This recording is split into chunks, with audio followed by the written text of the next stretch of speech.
Bedina, thank Hi. you for your time today. Thank you for being here. Thank you. It is my pleasure. And it's my honor. Thank you. So tell me a little bit about your family, where you grew up in Cuba, when were you born, a little bit about your father, your parents. Well, I was supposed to have been born in the province of Matanzas. That's where my father was stationed. As you know, my father was in the military. In fact, one thing that I always like to say, because people ask me, oh, was your father in Batista's army? And I always say no. My father was in the Cuban Constitutional Armed Forces. My father was a career military, and he joined in 1937 when he was very young as an enlisted man, and then 2 years later he joined the academy, meaning officer school. Graduated in 1942, and then he was sent to another province, Camagüey, as a second lieutenant, and that's where I was made. But then he was transferred to Matanzas, and he was posted there. Anyhow, at the time when my mother was about to have me, which was in 1943, she decided to be near her family, so she ended up going to Havana, and that's where I was born. So I could have been born either in Matanzas, but I was born in Havana. Anyway, so that's where I was born. My dad is from Trinidad, and although my mom was actually from Havana, but her family is from Pinar del Rio. And earlier Roberto was talking about where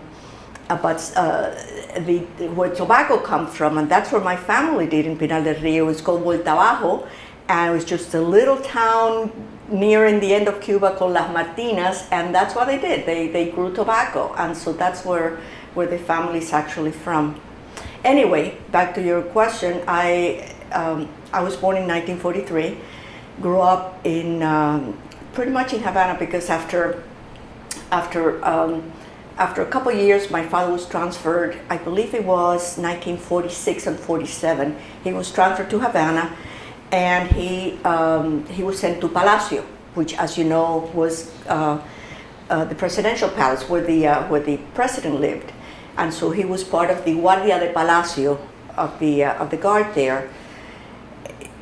I remember Palacio very well, because as a little girl, my dad used to take me there.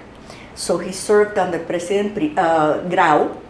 He served under Prio, and then obviously also as well under Batista. So we lived in Havana.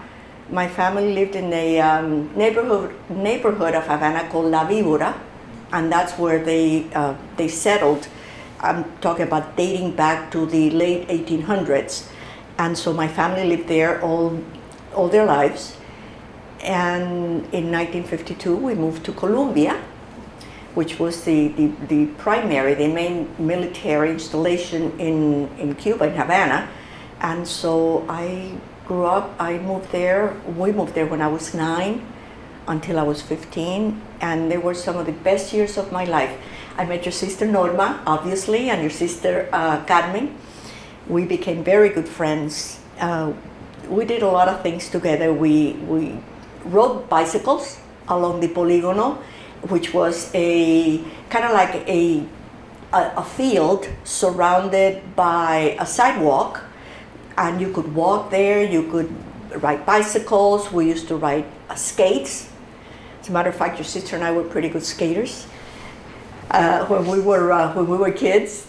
And we used to do what little girls do, what girls do or used to do in that age. We played cards. In fact, we used to spend hours as we got older playing canasta. So it was a real healthy, fun life that we had until January 1st, 1959. Yes, I've heard about that. And yes. I've also heard the excuse of my sister saying that when I was a baby, I used to say poo-poo, and I had to be right around Colombia. Oh, yes. I think that was an excuse for them to see the good-looking soldiers. And you guys used that as an excuse. Especially the military police. Yeah, I know. But exactly. So you're using me as an excuse. Yes. Poo-poo. But yes, talk to me a little bit about that shocking day. The date You know, everybody's talking about December 21st of 2012 ending, the world ending. The world doesn't end. The way of life, people's way of life. The world of the Cuban people, of our parents' generation or grandparents, ended, truly ended January 1st, 1959. Your life, my sister's life, ended. Over the years, I have looked back at my life, and I see my life as a series of episodes. I don't want to call them chapters because I think of a chapter of a book being too small. So I call them more like episodes, and these are eras in my life. And and you're absolutely right, that's where one of my episodes or my eras stopped. All I can tell you, and this is what I remember, several of us, your sister was not there because she was visiting family here in the United States with your mom and dad and sister.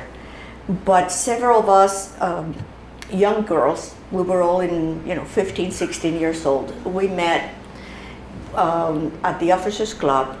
We turned on the jukebox and we started dancing. There were a few boys there and we danced until about maybe 12:30, 1:45. My father was there until about 11:30. And at 11:30 he told my mom that he had to leave because he had to do the traditional brindis or toast with the president. And that really was the last time I saw my dad until about 4 weeks later. But that's another story. That's another side of it. We went home, went to bed, and exactly about 3:30, my mother woke me up. And she said, "Get dressed, we have to go." I was asleep. I didn't really understand what was going on, but I said, "No, I'm sleepy." And she said, "You have to get up, get dressed, and we're going. And do it now." So she woke up my brother, who was 5 years younger than me. So in other words, he was 10 years old at the time. And a cousin of mine who was spending the night. So I got dressed, and I remember my mother picking up a few things from the house, not very many, and my father's driver, who really became a lifesaver for us in many ways after that. His name was Camejo, and Sergeant Camejo, and I will always, always be grateful to him for everything he did for us and for my dad as well. So he had already pulled in front of the house, and so my mother, my brother, my cousin, and I got in the car, and I remember leaving Colombia in the dark with the lights off in the car and driving through Havana. I had no idea what was going on, to my grandparents' home. With the lights off, my grandparents were waiting for us. We literally were ushered in. Camejo left with the car, and then I was finally able to ask my mom what's going on, and she said, "I'm not sure, but I think Batista left." So I remember being taken to one of the bedrooms in my grandparents' home, and I went to bed. My brother also was in bed with me, and I don't know where my cousin went, but anyway, he was there also. And the following morning, that's when we started finding out, that morning actually, everything that had happened.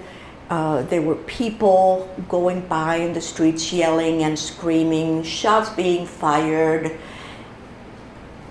And it was, for me, as a 15-year-old, it was I had no idea. I felt like I was suspended because I did not know what was going to happen, what was the outcome of all of this. And I even thought it was a temporary thing, that Batista perhaps had gone on vacation. When he said he left, I thought, well, maybe he went on vacation and people are going crazy. But it became very evident that things were not that simple, that something major had happened. As to what happened to my dad, he stayed, and the details, as I know them from him, was that he was told by one of his colleagues. Your dad's name, please. Oh, my dad's name is Armando Echemendia Levia. Lieutenant Colonel. No, Colonel. Colonel. Yeah, my dad was a full colonel in the infantry. My dad was a chief of one of the regiments in the infantry. So he was told by one of his colleagues, and I don't know if you want the name mentioned or not, and maybe I should not mention the name, but he was told by one of his colleagues to go while they were having the traditional toast with the president, that he should go to the regiment and stay there. And so that's what my dad did. He followed orders. That's what he was told, not by a colleague, I'm sorry, but from a superior. And that's what he did. So the following morning, but then he knew what was going on. So he called and put the entire regiment on I don't know what it called, on alert. I think that's what it's called. So all the soldiers and everybody, they were restricted to the base. They could not leave. But around, if I remember correctly, around 1 o'clock that afternoon, his assistant, a captain that he had mentored from the time this, and I will mention his name, Felix Lopez, okay? He came over with another captain, Artemio Arias. He was actually a major, Artemio Arias, and they literally put a gun to his head and told him to surrender the regiment because they were taking over. At that point, my dad thought they were kidding, and of course they were not kidding. So when my father went for his gun, they said, if you move, we'll kill you. And so they took my father's gun, and they took him to, and I don't know exactly how to translate directly from to what's called the calabozos. That's why you say in Spanish. You know, and which was an area where they kept some prisoners. And so he was sent there, and there were other officers there already at the calabozos. All officers, no enlisted men, only officers. So my mother had no idea what was going on. She didn't know where he was. They were, as you know, they were killing people right and left. I mean, people were being executed for no reason at all. Executions in the middle of the street. And we had no idea what had happened to my dad. So about a week later, about 4 days later, he got a call. My mother got a call saying that my father was at the calabozos. And so my mother asked for permission to go see him, and they said, no, you cannot, not yet. You have to give us time to get things settled here. And the calabozo, by the way, was near the Estado Mayor. Okay, I think that's where it was. So finally, about a week and a half later, my mother was able to go and see my father. And she said that the conditions there were just absolutely horrible. But at least she got to see him. He was relatively well, considering everything that was going on. And interestingly enough, about 3 weeks into this, an officer from the rebel army went there and said, who are these people? And they said, well, these are, as you know, they call it esbirros. They were officers. And this officer from the revolutionary army said, no, officers cannot be in this place. We will send them to the officers club, detained. We will put guards around it, and then that's where officers need to be, not in conditions like this. So it's actually one of them that got the officers out of that horrible environment and sent them to the officers club. So my dad was there. He actually had 2 chances of running away, which were given to him by one individual from my mother's family and another individual from his family. And they said, we can get you out of here. And my father said, why? I have done absolutely nothing wrong. There's absolutely no reason for me to run. I'm a career officer, and I've done what was required of me. And so a month later, or 2 months later, excuse me, they started all the mock trials as they had, and he was tried for cooperating with the government and for being instrumental to the 10th of March, a coup, and so he was sentenced to 20 years in prison. From there, he was sent to La Cabaña, and he stayed in La Cabaña for about 6 months or so, and then he was sent to the Isle of Pines, where he served the rest of his sentence. So that's the story of January 1st, 1959, and a few days after that. I was lucky.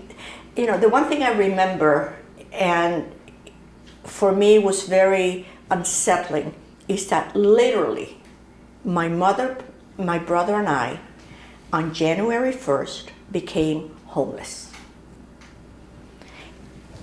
That was it. The end of your world. That was the end of my world. As you knew it. As I knew it. Well, the government confiscated everything. They confiscated everything of everyone that had had anything to do with the government, whether they were in the military or in private service, you know, in the public service. So everything was literally confiscated. All bank accounts were frozen. And so on January 2nd, we literally had nothing but the clothes we were wearing. And here's where I'd like to bring back the subject of this sergeant that was so great, Sergeant Camejo, because what he did, and he risked his life doing this, he went back to our house, and he was able to get a lot of things out of the house for us.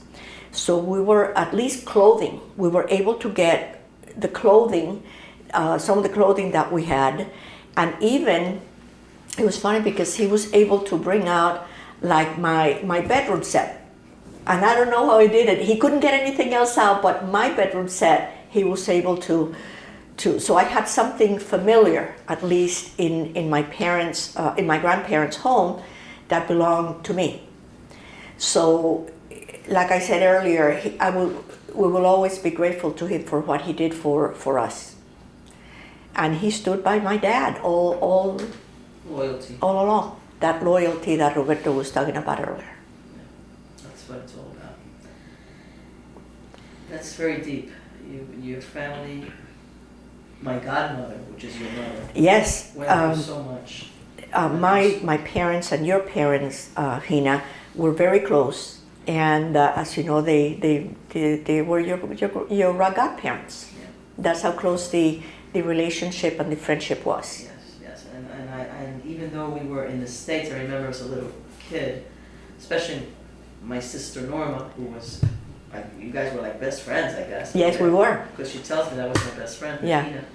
She always used to mention you, and they always used to mention your dad, and my mother couldn't understand how her comadre could go through so much and bear so much by Yeah. herself.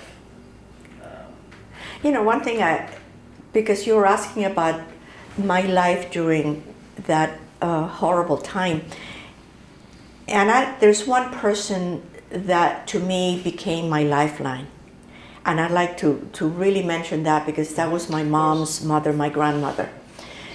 My mother, bless her soul, she was so trying to understand what had happened to her family and her husband and her world, and so she was always trying to do what was best for my dad and trying to survive. She even had to look for a job because we had no income. Luckily, my grandfather was, you know, he had a business and he was okay, but my mother felt she couldn't be asking for money to send me to school or my brother, so she found a job. My mother was a pharmacist.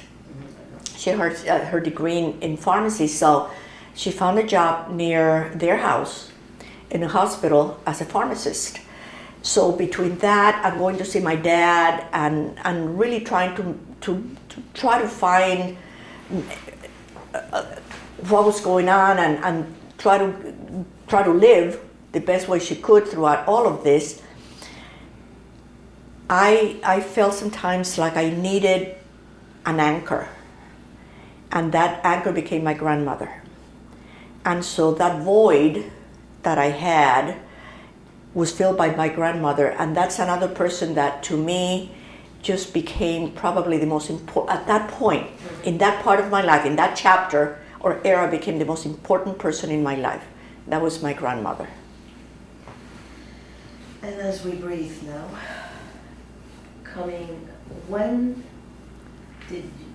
was the decision made in your family to come to the United States?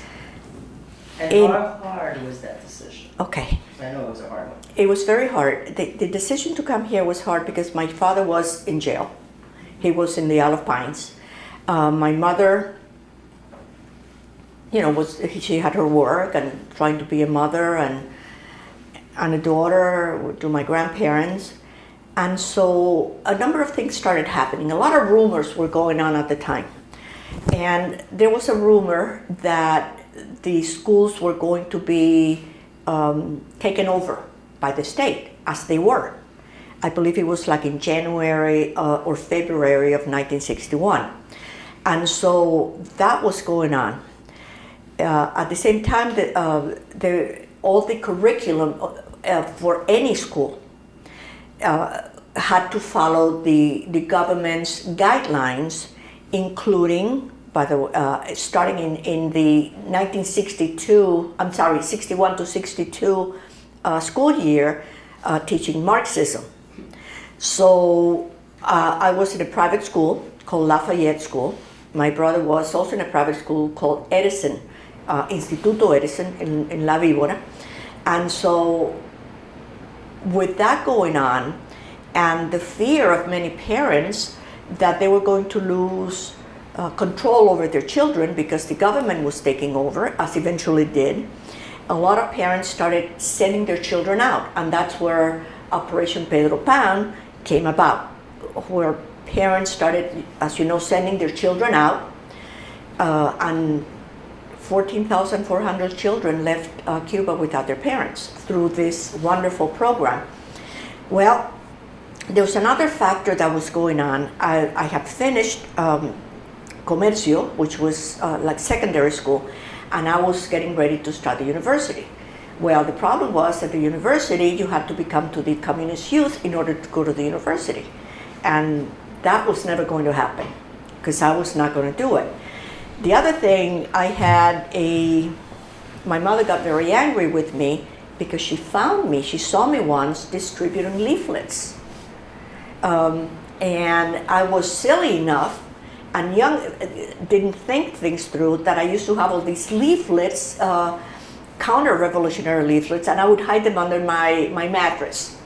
Like they would never find them there, right? If somebody came and searched the house. So my mother was afraid that I would get into trouble, and then if I was sent to jail and my dad in jail, that would have been unthinkable. So my father agreed with her that it would be best if they sent my brother and I out of the country and into the United States.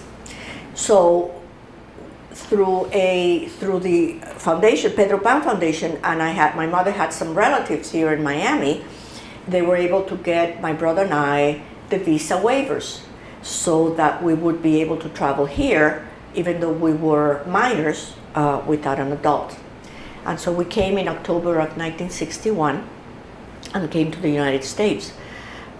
My mother was able to leave. First, they wouldn't allow her to leave for two reasons. Number one is because there was, at the time, there was a lot of, as you know, brain drain.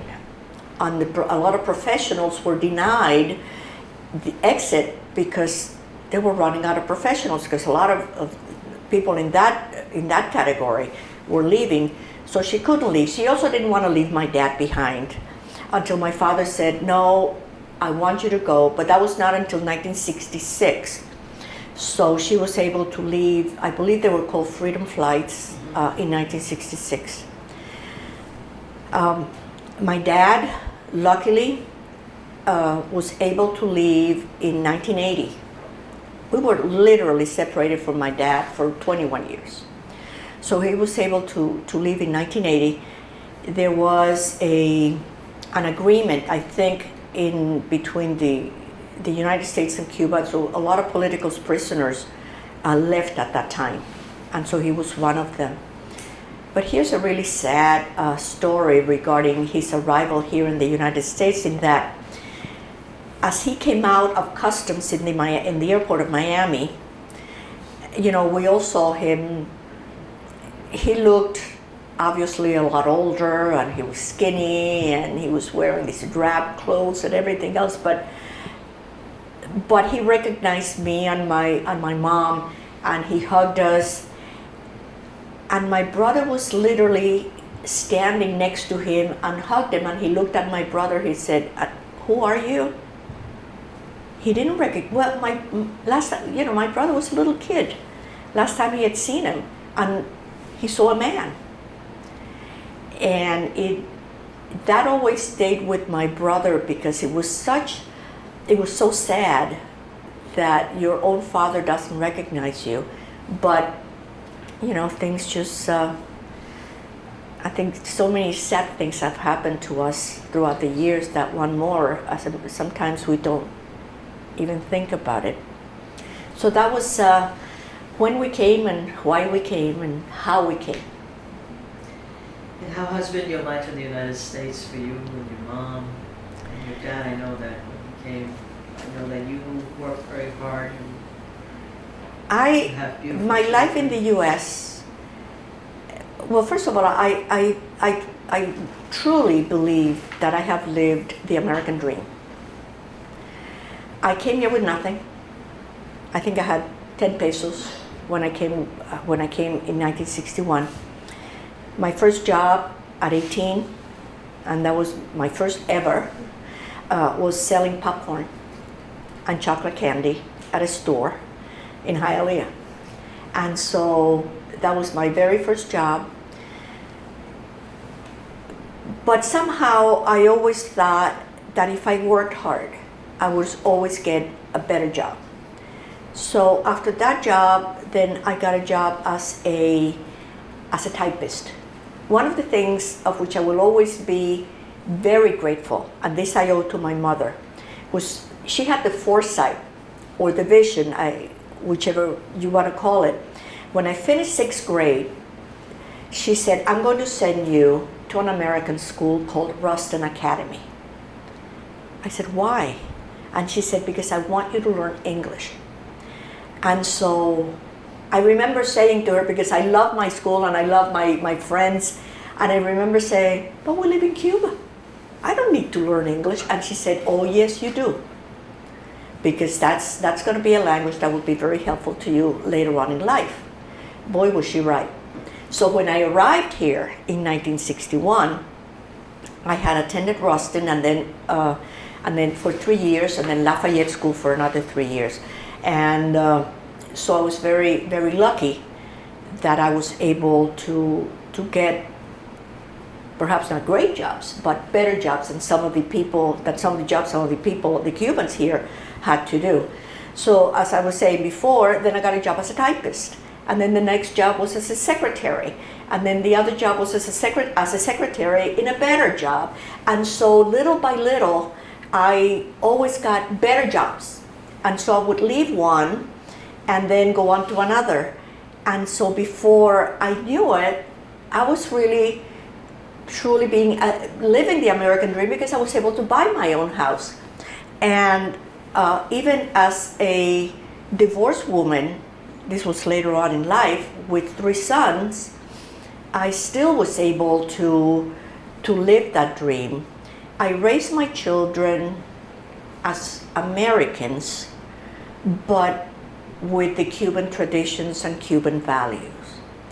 One of the things that I decided to do when I arrived here was truly embrace the American way of life and join the melting pot, because of what I did not want to do was be different. I wanted to be, since I was here, perhaps not by choice, but I was here. So I wanted to be an American and act as an American and raise my children as Americans, and that's exactly what I did. So my life here, lived the American dream. I have 3 great kids with their own families and 3 wonderful grandchildren. And you have excellent, Thank you. amazing life. Her job with Xerox. Yeah, I was gonna go there. Okay. She's being very humble there.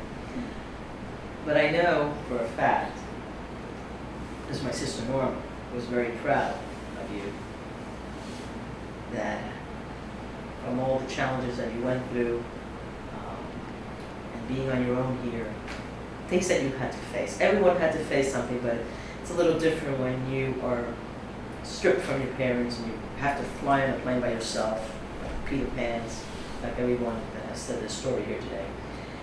You represented a huge corporation. Tell us a little bit about that. That's the success of the Cubans. Yes. I mean, Cubans may have, you could say whatever you want, but they have rebuilt their lives and they have made it better for themselves and their children. And it's amazing every day the positions that they hold as chief executive officers or directors of companies or managers of companies. It's amazing and even their children. One of the things that I've always regretted, if we want to put it that way, is I had to come here and work. I didn't have the luxury of having parents with me that would support me, even if I did work. But I had to work. I couldn't go to school, which I always regretted because, without bragging too much, but I really was a very good student. In fact, I was a straight A student, and so I always worked very hard, as I told you earlier, to get ahead. So in 1973, I went to work for Xerox as a secretary, but I knew I could do better. And in fact, there was a position that became available in sales support that I really wanted. So what I did was, and by the way, throughout all of this, sometimes I would pick up college texts, books, and read them, so that I could learn. And so I was always reading and trying to learn from different sources. So what I really wanted this job, which was in sales support, and so I went to talk to the hiring manager, and I said, look, I know I don't have the qualifications, and I did not have a college degree, but I really want this job. What do I have to do to get it? So he said, okay, I'm going to give you a list of the things that you need to do. And he did. So I started to do all of these things that he told me I needed to do. So when the next job became available, I went to see him. And I showed him proof. Everything that he told me I needed to do, I had done. So I said, so now do I get the job? And I did. I got the job. And then that was the stepping stone. It was like a springboard to continue to work as a professional. From there, I went into sales, and then I went into management, and along with those promotions also came sacrifices, because I had to move. So I moved from Miami to Atlanta, took my children with me, and then 3 years later, they said, well, we want to make you a manager in Dallas. So I packed my kids, and those were sacrifices, because when you have children, you have to think about them, not only about yourself. And so I moved to Dallas, and 5 years later, they said, we want you to work. And this is where I really, where I really realized my dream. Because what happened was, they said, with all the experience that you have gained over the years, all the management experience that you have, we want you to manage sales in Latin America. So once again, I was transferred to Stamford, Connecticut, and I became a sales manager for Latin America.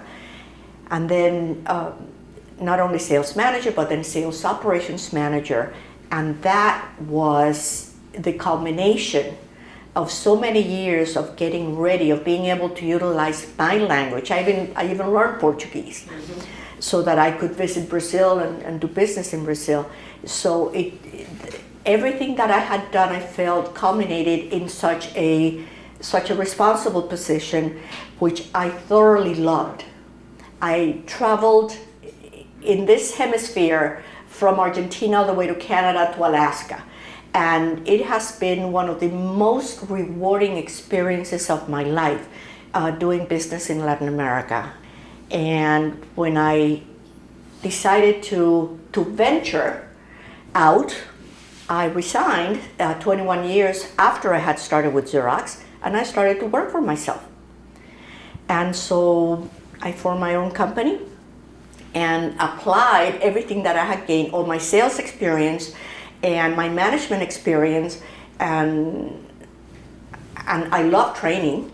So I started training sales forces throughout Latin America, and that's what I have been doing since 1994. But I'm ready to retire.